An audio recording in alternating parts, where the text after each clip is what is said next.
मंदसौर जिले की सुवासरा तहसील के ग्राम धनवाड़ा में मध्य प्रदेश और राजस्थान के बीच चल रहा सीमा विवाद अब करोड़ों रुपए की सोलार परियोजना पर भारी पड़ रहा है।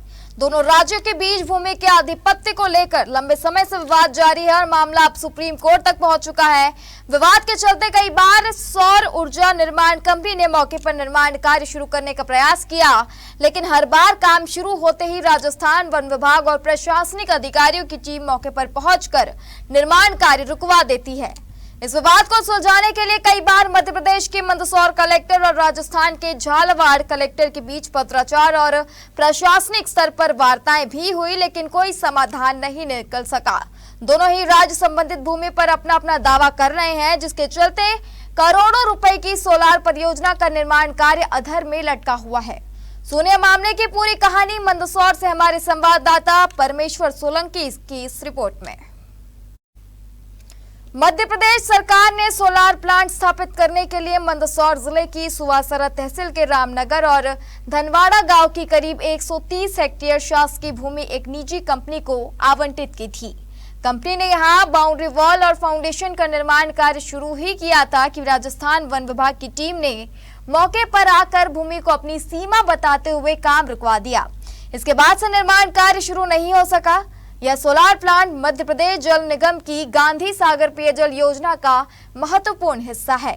इस योजना के तहत गांधी सागर बांध के पानी को बड़ी एवं हाईटेक मोटरों की सहायता से लिफ्ट कर मंदसौर और नीमच जिले के घर घर तक पहुंचाया जाना है।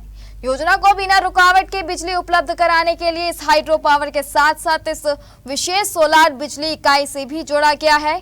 इस सोलार प्लांट के शुरू होने पर गांधी सागर पेयजल योजना को सिर्फ ₹2.09 प्रति यूनिट की दर से बिजली उपलब्ध होगी। मध्य प्रदेश प्रशासन द्वारा कराई गई विस्तृत राजस्व जांच में दावा किया गया है कि विवादित भूमि पहले 100 वर्षों से मध्य प्रदेश के ग्राम धनवाड़ा की राजस्व सीमा का हिस्सा है।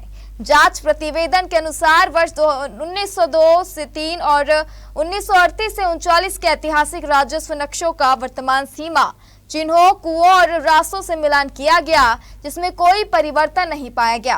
प्रतिवेदन में कहा गया कि ग्राम धनवाड़ा राजस्व ग्राम है, जहां सारी व्यवस्थाएं मध्य प्रदेश शासन द्वारा संचालित है।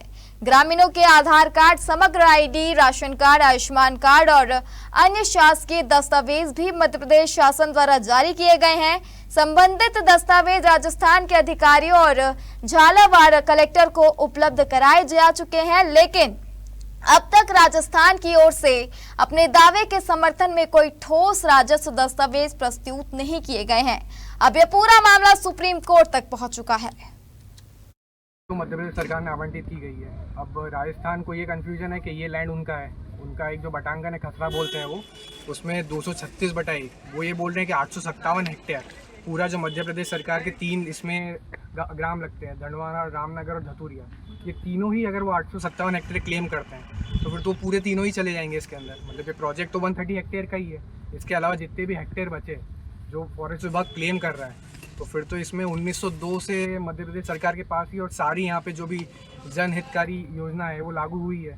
सिंहपुर और हमारे पड़ोसी पंचायत गाबल देवल के जो मध्य 2 राज्यों के मध्य की जो भूमि है, इसमें जो सोलर प्लांट जो कंपनी दिल्ली बिल्डकॉन के द्वारा और बोर्ड जल निगम के द्वारा जो कार्य किया जा रहा है, इसके संबंध में सुप्रीम कोर्ट ने अपने जिस प्रमाणीकरण के लिए जो समय की अवधि दी है, वहाँ तक काम बंद करने के लिए हमको तामील प्रस्तावित करने को कहा गया था। तो आज हम यहाँ के जो कंपनी के हेड है सुनील जी और जल निगम के जो हमारे माननीय शुभ नाम अली जी, इनको हमने रिसीव करवा दी है। इसी संबंध में आए थे।